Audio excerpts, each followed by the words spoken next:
It is showtime. It is showtime. I really should have gotten myself a glass of water before I sat down, but I started tootling around on everything here on my computer that I've got lined up to show you today. And today, like I promised, we're going to talk about REOs and BPOs and what it really takes to get into the REO world and break into that type of business. I got a lot that I'm going to share with you today. So hopefully you'll got your pen and papers with you, right? And as you come in the door, hello everyone, hello. If you don't mind, let me know where you're from. And if you haven't given StreamYard permission, go ahead and sign your name in your post so I can see who you are, because otherwise I don't see the names. Okay. So let me know what market you're in, and let me know if you're a broker or an agent, because that's important too. This content is really for brokers. I'm going to be honest with you. If you're a real estate agent and you don't have any, maybe that's not in your wheelhouse or realm or plans to ever become a real estate broker and have a brokerage. I don't know if this is going to be something that you want to dabble with, just to be honest with you. I want to lay down some real truths for you today. Okay. And sometimes brutal honesty isn't what anybody wants to hear, but I'm going to say it, right? So I'm going to tell you, if you're not an agent, first and foremost, setting up a BPO and real estate REO stream of income, or division, it's a complete division. It has to evolve. It evolves. It starts out small, just like everything else, but it evolves. And I'll tell you, and when I tell you my story, how we got started. Okay. No, I cannot see your name. You said, how can I see your name? No, I cannot. So please let me know who you are and say hello when you come in the door. Okay. All right. So there's that. Okay. All right. So I got some things here we're going to talk about. I'm going to take you back into the time machine, right? We're going to go back into a time machine here. And I want you to pay attention to the dates, okay? I did a little bit of research for some content today, and I come up with some timelines that I think are very important when when we talk about what's really happening here in the market. All right. Now, I know there's a lot of people out there that feel like they've got a lot of confidence in this market because prices are so high, right? Everybody's got equity. Who could possibly lose their home to foreclosure, right? That's what everybody's out there scuttlebutting about in these large, uh, you know, Facebook groups. And everybody likes to ride that confidence wave as long as they can ride it. But I'm here to tell you that things shift in the industry, and you don't always realize the shift until it's behind us. Okay. So this time I feel like I'm more wise. I'm definitely wiser. And I'll promise you, if you ever have to make a decision about your finances and it looks bleak, you won't forget those moments. You won't forget those moments at all. Those are the moments that shape you. I remember distinctly thinking, I will never be caught like this again.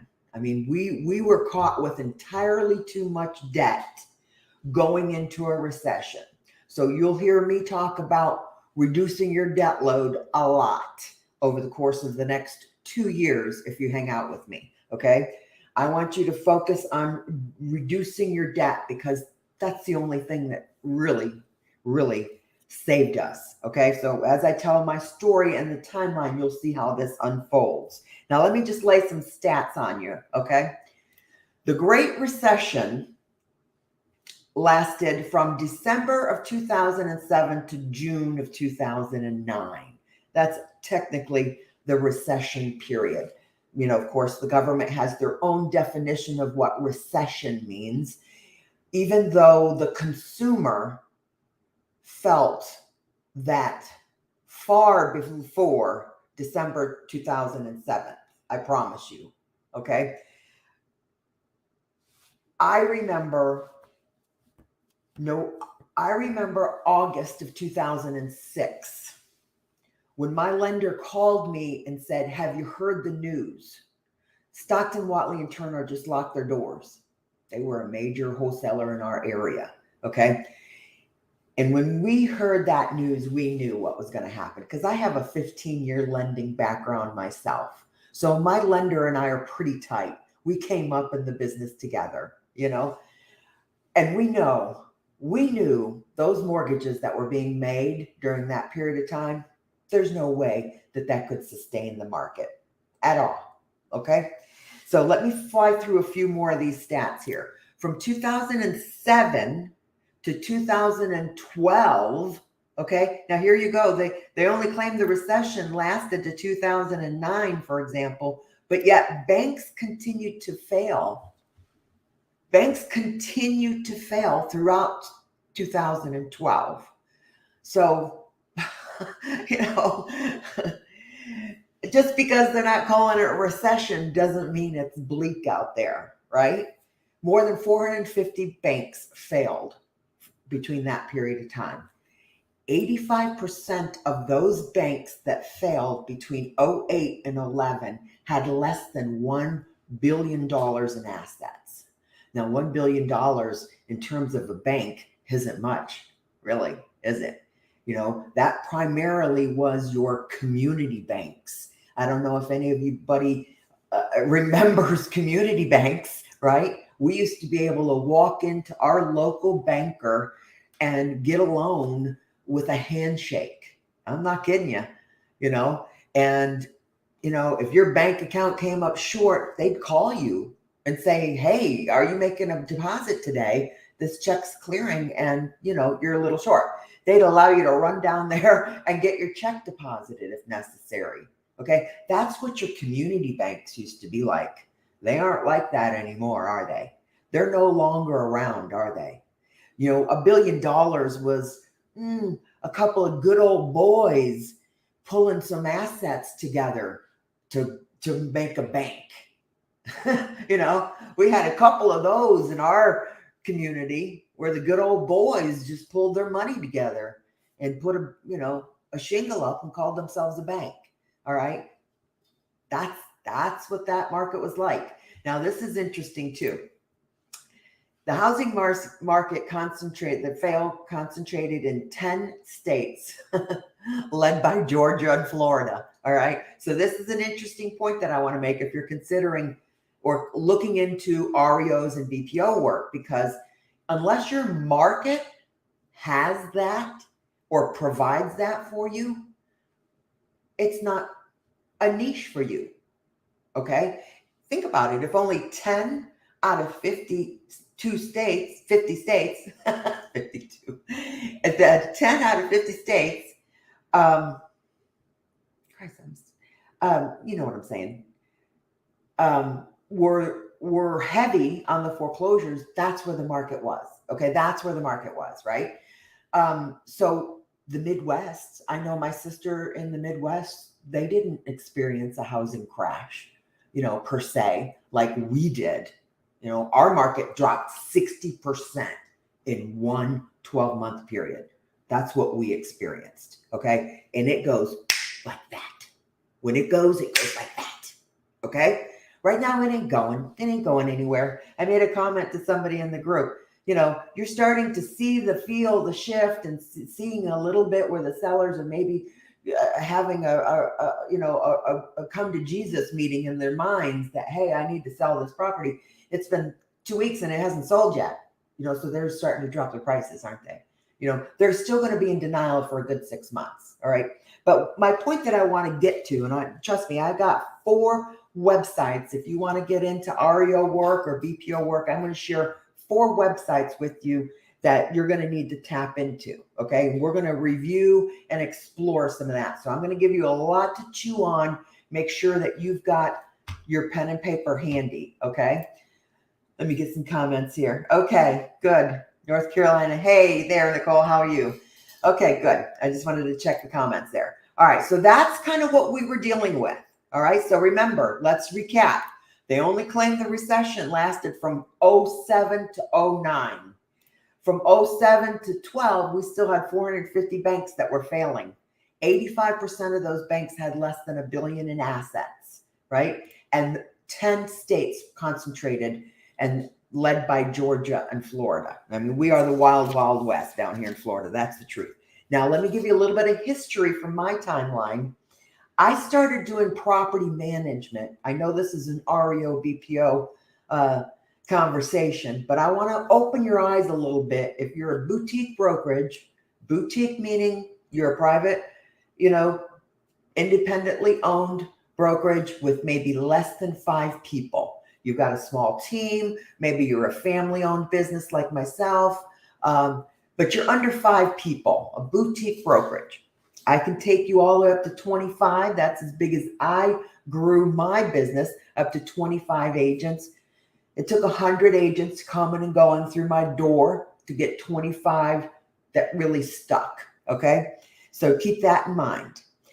When you want to consider doing REO or BPO work, it's just like anything else in this business. You got to go big or you got to go home, all right? There's no way that you can, it wouldn't be worth your time to do BPOs unless you did them in a big way. I do know agents. We've interviewed other agents in the group that do nothing but BPOs. That's their primary business. That's their primary source of income. It's an excellent income stream. It will keep you busy. It will keep you very busy. Okay. So that's a husband and wife team. We were a family-owned team. My husband, my son, my stepson, we covered, that's how we started as a family-owned team. And then we expanded.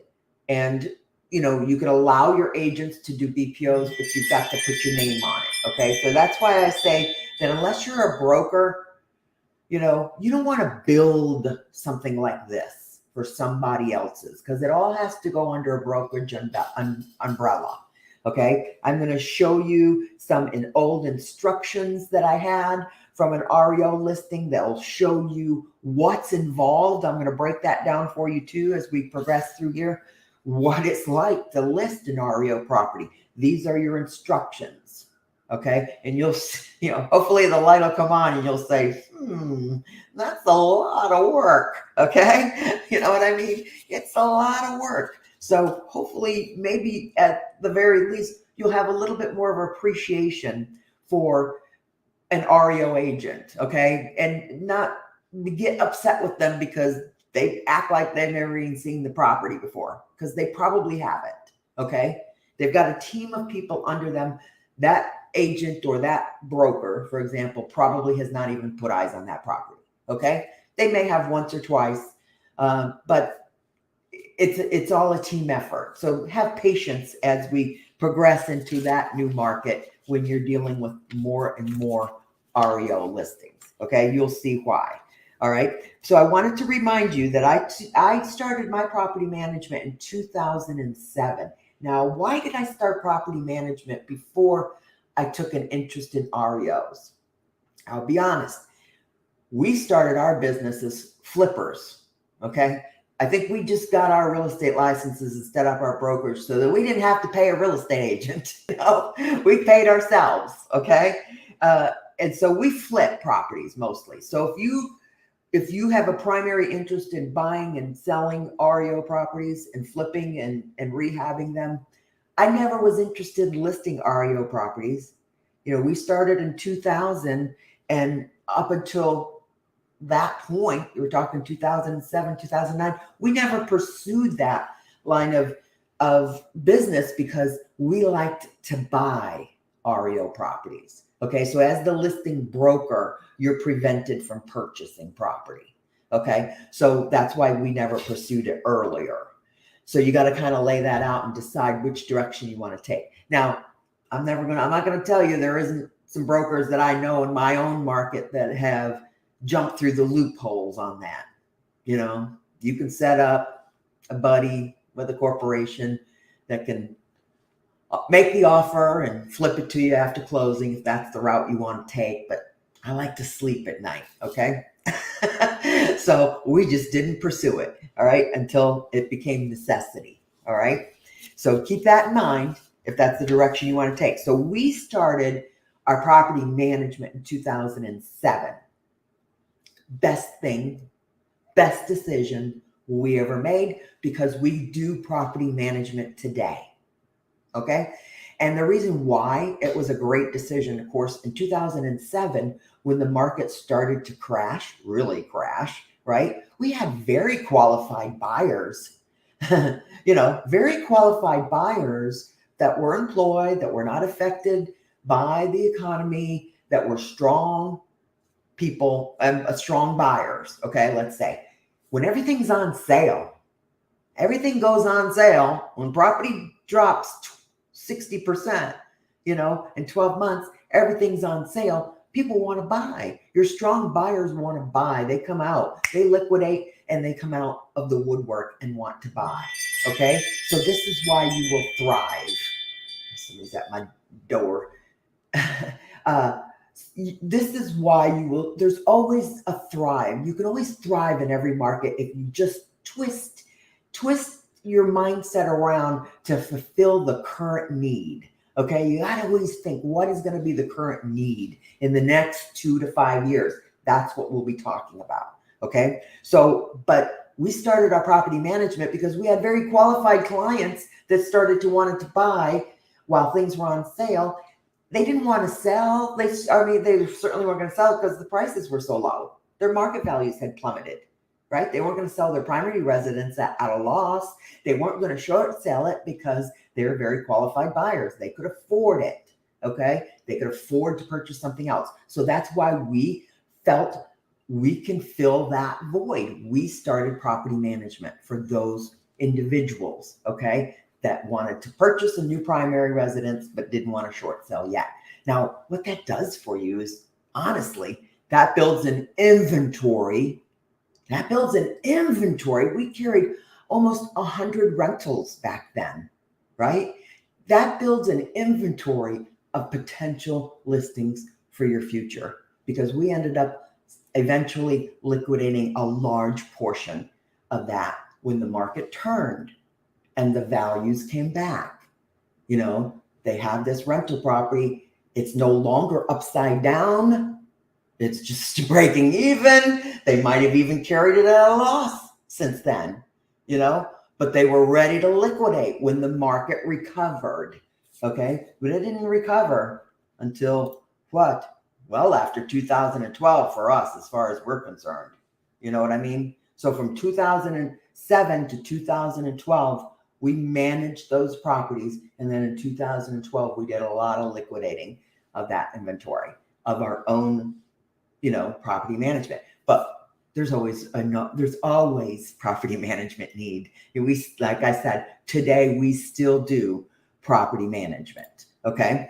Because that is a residual income and it's not a lot of work. Don't let anybody tell you it's a lot of work, because it ain't, okay? All right, so that's where we started. But now 2009 rolls around, that's when we finally jumped into the game, okay? So you can see we're really behind. We were at 2009, we were behind the curve, really, weren't we? Okay, for jumping into the REO game. There were already big players in our market listing REO properties. There were REO listing agents that I have known for years at that point, because I bought those listings from them.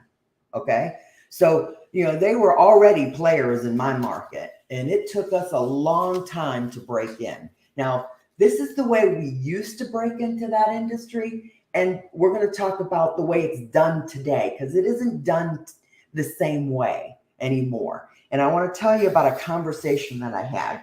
I got this gentleman's name and number, and I'm going to put it up at the end. I'll give you this guy's name and number, because I had a conversation with him, and he's recruiting. Okay. I get these phone calls all the time now. Because we were closers, we were closers for a decade. We did REOs and BPOs. Okay. We didn't stop doing BPOs until 2019. 2019 is when we stopped. We jumped out. It had dissipated down to where it was no longer a profitable stream of income to maintain. There wasn't enough business for us to pay for the staff that it required to work that line of income. Okay. So those are some things that you have to take in consideration. These streams of income are timelined. They come and they go. I've seen them come and go several times over the course of 22 years, but foreclosures are timing.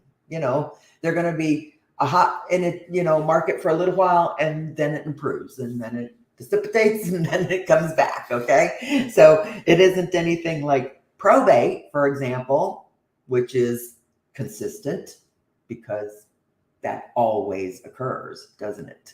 Okay. So think about that, right? All right. So, but this is going to be what's happening here. And if you want to get on top of it, now is the time to start jumping up and elevating your education. Okay. So I get this phone call from Mike from ResNet, right? He's the recruiter. He's going back through the databases.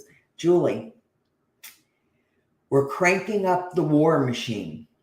That's exactly what he said to me. We're cranking up the war machine. Are you ready? You going to do this again? I'm like, no. I don't have the team in place. It's no longer my cup of tea. All right. I'm thinking, that was 15, 20 years ago when I was in growth mode for my business. Okay. I'm not in growth mode for my brokerage business anymore. Okay. I don't need to work that hard anymore. Right. Like I told you, we carried a lot of debt. We had a commercial building and all the bells and whistles, all the toys. Right. And when the recession hits, let me tell you what, you look at those toys with a different perspective. And you those things are no longer important to you. And it took us a long time to dig ourselves out of that hole. But I made a promise to myself because I knew this would happen again. I knew back then that this would happen again. All right. Because this is circular. All right. It might not happen for you again for another 10 or 12 or 15 years, but it is circular. All right. So the last time I went through this, I was carrying about $600,000, $700,000 in debt with a commercial building and all the bells and whistles. Like I said, the credit cards, the car payments, the rental properties, all of it leveraged to the hilt, right? To the hilt. I am proud to say we never short sold anything. But I'll be goddamned if it didn't liquidate $300,000 in liquid assets, surviving that decade and trying to hold on to everything that we owned. And then finally, it's like, you know what? I'm selling this shit. I'm selling everything I own. And we liquidated we liquidated the commercial property. That was just a huge white elephant off my neck. $450,000 off my balance sheet. You know what I mean? And we just restructured everything. We sold our rental property to our son. We paid cash. We don't use credit cards. I have not used a credit card since 2007. Okay. And like I said, I implore you to get debt free. Okay. All right. So I'm going to give you Mike's phone number when we're done. But the difference between then and now, for example, how I started, this is how I started. Okay.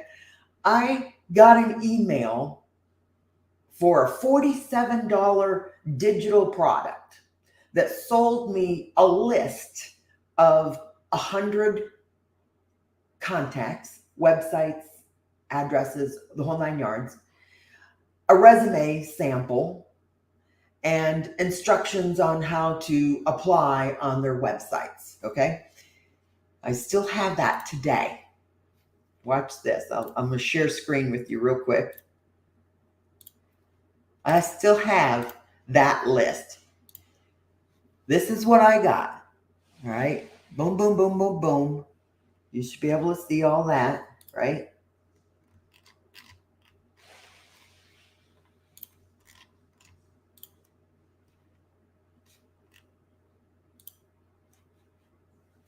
Okay. I'm just scrolling through here a little bit.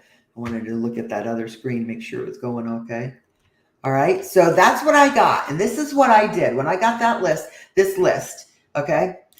I paid a girlfriend $100 to sit with me for a day or two and go through that list and research and apply to every one of those banks that she could. All right. And I think out of that, she got maybe 50, 60, 70, whatever, that were legitimate, that she was able to get something going on, and we were rocking and rolling. I mean, we started doing BPOs, like I said, in May of 2019. No, I'm sorry. We started doing BPOs in 2009. Okay. December of 2009. And, that's how we got going. But we did BPOs for like 2 years, I think. 2 years before we got our first REO listing. Okay. Today, it's not done like that. Today, I never went to a convention. You can certainly go to the conventions. You can meet asset managers. You can get your foot in the door that way as well. I'm going to take you to a couple of websites. Today, this is the way it's done. This is the conversation that I had with Mike. Okay. Today, it's done via these platforms. Everything is technology based. You can sign up. You can research. I'm going to give you these websites. If you are the broker of your brokerage business, you might want to pay somebody or yourself. I prefer to pay somebody that can sit there and do nothing but this project. Okay. You know what I'm saying? And have no interruptions. I can't do that. Okay. So I would probably pay somebody, to research all of this for me and get me hooked up into these websites and get that infrastructure set up. Okay. I'll be honest with you. That's just the way I kind of do things, right? Unless I got the time to tool around myself, I just pull the trigger and pay for it to get done. All right. The first one, let me bring it up here. I'll show you. The first one is going to be Equator. Let me find it first here. Okay. Equator. Now let me share screen with you. There it is. Equator.com. All right. I'm going to share screen and tootle around on this website with you. Okay, I just bring it to the About section. You're going to be looking up here in the right-hand corner where maybe you can register up here. But they're starting now to crank up these websites. This is exactly what Mike said to me. Listen to me when I say this, because I'm going to say it twice. Okay, he said by 2024, the average consumer is going to have to make a decision between putting food on their table or making a mortgage payment. Okay. Now that's the reality of the situation. The equity that is sitting in their houses today doesn't put bacon in the frying pan. Okay. Does not put bacon in the frying pan. And that's what I'm talking about when I'm talking about changes that are going to occur. It's not going to necessarily occur because there's no equity. It's going to occur because the consumer can no longer afford it. Okay. All right. So these are the websites that you're going to want to research and dig into. Okay. But I'm telling you, my first BPO that I got $50 for took me 3 days, and I almost gave up. I almost quit right then. Thank God I didn't quit. I didn't, because I ended up making a fair amount of money off BPOs over the years. Okay. We would eventually pump out anywhere from 65 to 150 BPOs a month by the time my team grew to what it was going to be. I had 3 people that were just doing data entry. I had 3 agents out in the field that were running photographs. I audited and checked everything, put my name on it. It went out the door. That's the way we pumped it out. Okay. Today you can hire virtual assistants that do nothing but data entry for BPO. Those type of businesses will come about. But you got to figure out how to do it on a big scale if you're going to do it, because otherwise it's very time consuming. It's time consuming to get in your car, drive across town or across the county, take 8 photos and come back. You don't ever want to do it for just one BPO. Hopefully when you get on the road, you're taking photos of 4 or 5 or 6 properties and bing, bing, boom, boom, boom, and you're knocking it out. And that's a day, that's a day. See, so you can see how that can be very time consuming, because then you got to come back and you got to enter the data. All right. So be careful what you wish for. Okay. All right. So I'm going to bing down a couple more of these websites. Premier Assets.net. Okay. Let me show you that one. I'm just going to tootle between a couple of these. Here's Premier Assets. This one you can see is Wells Fargo.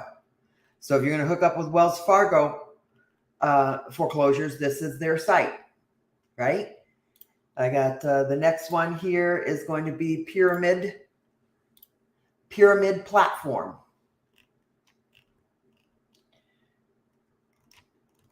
I think this is from Altisource or something, right? Pyramid Platform. And the Mac Daddy of them all is ResNet, res.net. All of them will probably use ResNet. A few of them will use a couple of the other ones. Like I said, that one was specifically Wells Fargo. But most all asset managers will be connected with ResNet. Okay, so this is the one that you really want to focus on. It can get expensive. It can be about $700 a year, or at least it was back then. It probably is more today. Okay, but these technology platforms are what is utilized that communicates between the asset manager and the agent. Okay, all of your tasks are here. All of your communication is done on these type of platforms. Okay, now let me see. I have a few more things I want to share with you before I, let's see. I had some instructions. Give me 1 second.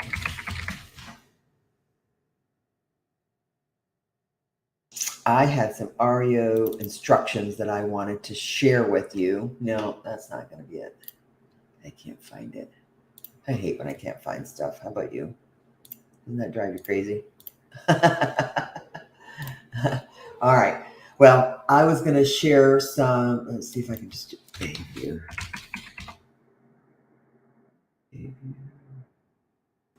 Property management. Here it is. Okay, let me share screen real quick with you.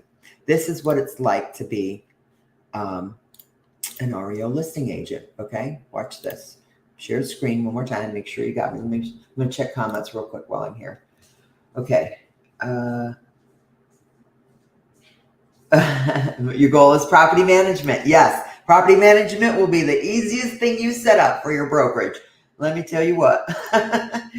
Okay, and then just had a wholesaler try to sell me a property that was going to auction today.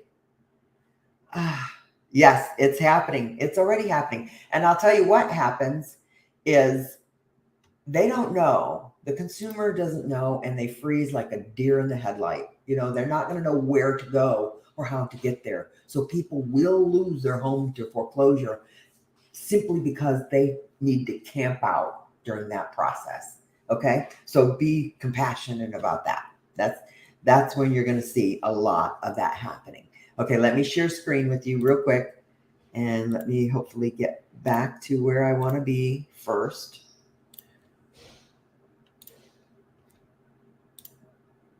Nope. God, I can't stand this where I can't figure out how to get the documents that I want. I'm so sorry. Yeah.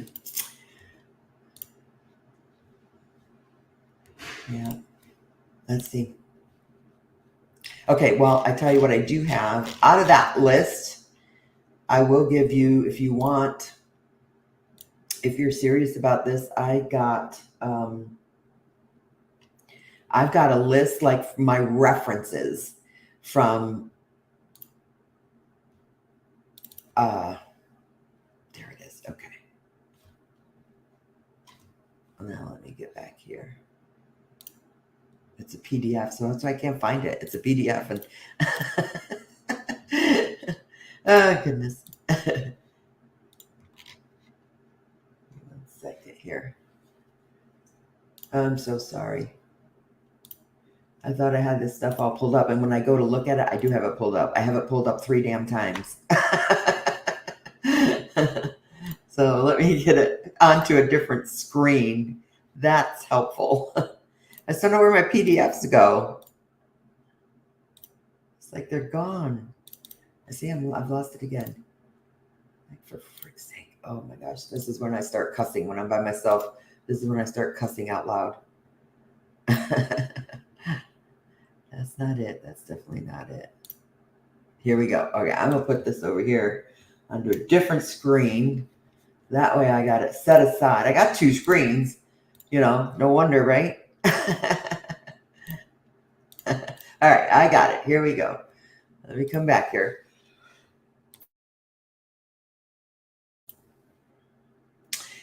Yes, I will. Oh, oops. Yes, I will email. If I don't know who, go ahead and just drop your email in my private messenger if you want a copy of any of this documentation. But here we go. Let me share my screen. I'm going to share you what it's like to list an REO property. These are the instructions. Okay. Here we go. Hopefully you can see that, right? I'm wondering. Yeah, you should be able to see that. Oh, for fuck's sake. Oh my God. Now I click around and now I can't find it.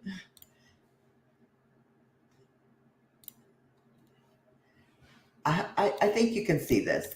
I'm going to bring it out one more time and bring it over because I thought you saw it.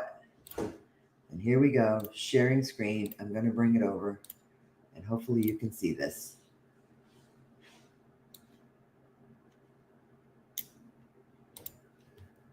This is what I'm looking for. This is what I'm looking for. So hopefully you can see this. Okay.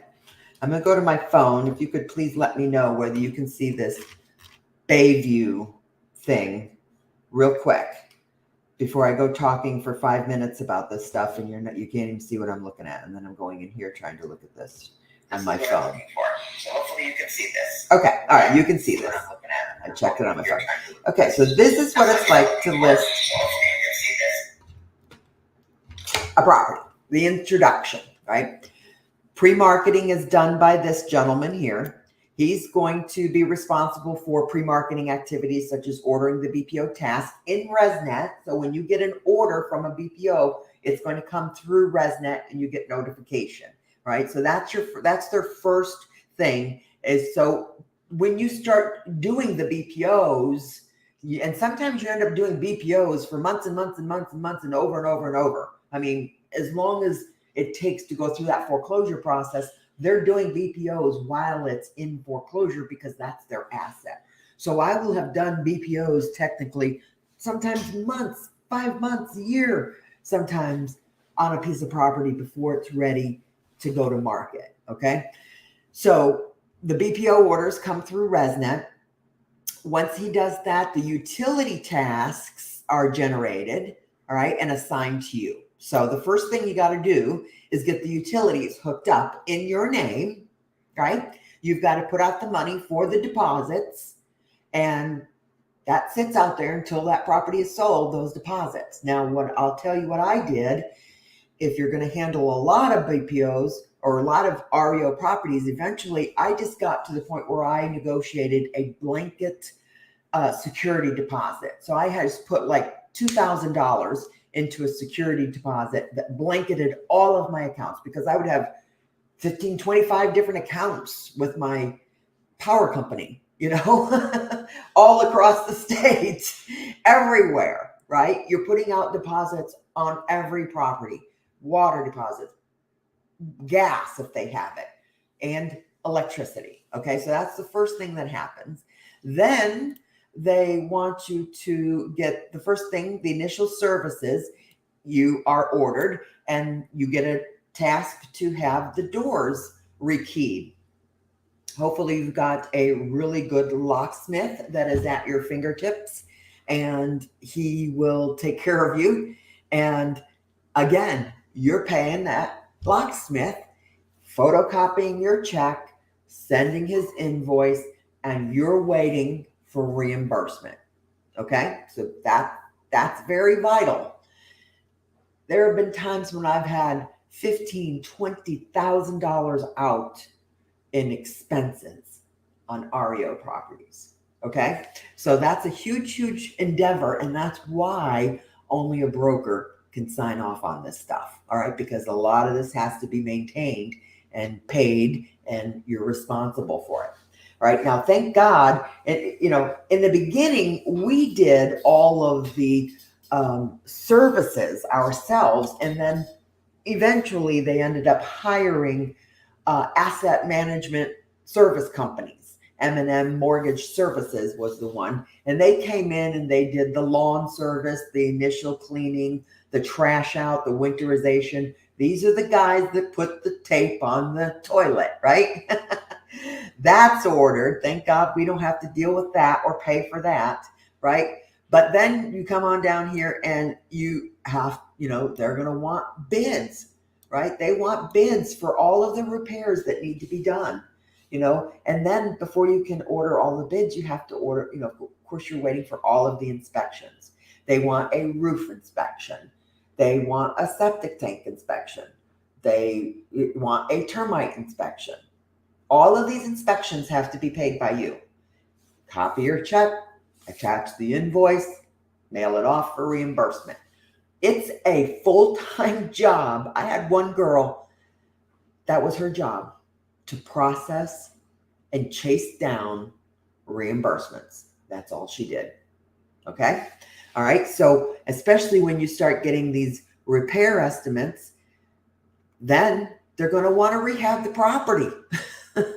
Now, if it's over like $5,000, they won't make you pay for that.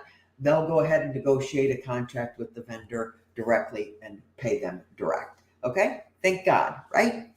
Okay, but they'll rehab the whole property in most cases to get it ready for market. And you're going through that whole process. You're doing a BPO every week on it. You're monitoring the construction and overseeing all of that. Okay? And then, of course, these are contacts down here. And then, boom, then when it's all ready to go, you are assigned the listing. Okay? And then, that's when you have to start investigating the HOAs, and some of that is done beforehand, but a lot of it's not. The foreclosing attorney is probably behind schedule as well, so that's when the fun begins, right? All right, so that's kind of the behind the scenes of what it really kind of takes to get an REO on the market. You got to have big pockets if you're going to go down that road. Okay, just so you know. Okay, so hopefully, good. You see that, good. Yes, ouch. Let me tell you, ouch. That's the truth, right? That's why you're not starting something like this unless you are, poised to grow for the next decade. Okay, I'm not poised to grow like that for the next decade, and you may not be either. You may not need to undertake all that. And that's okay. If all I did was hopefully set your curiosity aside as to what it takes to do REO, and you'll never be curious about it again, then I have helped you, I think. But if you are curious and you think, yeah, I want to undertake this, I want to undergo this, because for the next decade, it's going to be very profitable. Okay. But there are a lot of things that are going to be profitable if you just think outside the box. You don't have to do REO and BPO to get, to dabble in distressed properties. If you've got investors that you work with, or even perhaps if you buy and sell and flip your own properties, you want to start thinking now about how you can serve or, get into the circle of those people who are going to need that services. If you check your public records, there's probably already notice of foreclosure actions being filed now. It's not a big deal now, but now would be the time to ramp up, because now is when ResNet and Equator and Pyramid, these companies are ramping up now for 2024. Okay? 2024 is when the consumer is going to have to make a decision whether to make their mortgage or put food on the table. And I've been there. I have been there. That is not a good place to be, and not all of us are scrappy enough to dig our way out of a hole that big. A lot of us will just fall into the abyss. Okay. Now, I don't know if you remember a guy by the name of Bernie Madoff, right? It doesn't necessarily take just one aspect of an economy to drag a huge amount of wealth out of people's lives. I don't know if you know anybody who was affected by that. And that happened in December of 2009, right? 2009 again. What fun years, right? In December of 2009, Bernie Madoff got arrested for his Ponzi scheme. I personally knew people who lost a fortune with him. I had a customer who lost $2 million out of his investment portfolio with that man. There are a lot of things that can tumble an economy. Okay. It doesn't just have to be the housing industry. Okay. So keep a keen eye and ear to the ground as to what's happening in your market, and stay attuned and shift when you feel like you need to shift. You got to shift 2 years in advance. Okay. So you got to think now, because otherwise you're going to be behind the 8 ball. You're going to be behind the 8 ball if in 2 years from now, I guess I better learn how to handle a short sale. You know what I mean? You're going to be way behind the short. You're going to be way behind the short sale game in 2 years from now. So, those are things that you want to educate yourself on now. Okay. All right. Anything? Thanks for hanging out with me. I do have I'll give you whatever you want. If you private message me, let me know if you want. If you want that original list of 100 bank contacts that I had, it's old. I can't tell you how many are still valid, but you're welcome to dabble and play on the websites, right? Do a little bit of research. It's got all the website links there. I'll give you that. And if you want my resume references, I found my resume references from back in the day. So those were our primary, probably 10 or 12 companies that we did business with. If you want that, I'll give you that too. Okay. All right. And let me tell you, I'm going to tell you right now while you're still with me. Okay. I coach one-on-one. Okay. $149 a month. That's it. One-on-one. We're going to dive in and build your business the way it needs to be built. Whether you are an agent that is looking to transition in the near future into their own brokerage, or if you are already a boutique brokerage owner and you need some help pivoting your business and getting poised for the changes, I'm your girl. Okay. I'm your girl, right? I work with agents that are studying to get their broker license that I have taken from 0 to 6 figures in 1 year. I work with agents that have hanging around with me for a couple of years that I have helped build property management businesses.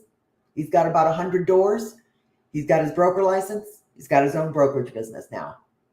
He was an agent when he started with me as well. That's Brent. Okay. I got another Lisa is just rocking and rolling. She's getting her brokerage all set up. We've done her branding, her corporation, all of the bells and whistles, right? So with 22 years of experience, I'm going to tell you, I never worked for another brokerage. Okay. I got my sales licenses. My husband and I got our sales licenses. We formed our corporation. We hired a broker of record.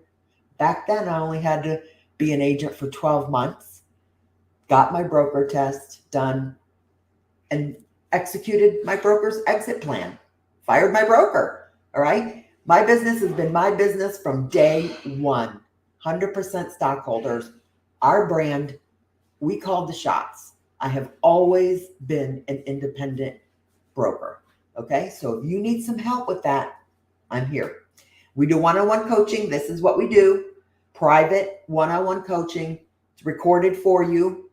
And I do a bunch of stuff. I mean, I'm available for chat. Every morning we have a coffee chat at 6 a.m. and in a room on Facebook where we just, with our voices, and we chat. And I'm always available. I'm available all the time for you. You're never without questions answered, okay, when you're working with me. So let me know if there's anything I can do for you. Drop me a private message for whatever you want, for whatever you saw today. Hopefully you got all of the websites if you want to play with those. There's equator.com. If you want to write these down real quick, I'm going to run through them one more time for you. Equator.com, premierassetservices.net, and pyramidplatform.com, and the Mac Daddy of them all, res.net. Okay? All right. And I will go ahead and I will drop my link in the comments for you if you want to check out what we do. All right. Thanks for joining me. Talk to you later. See you next week. Bye-bye.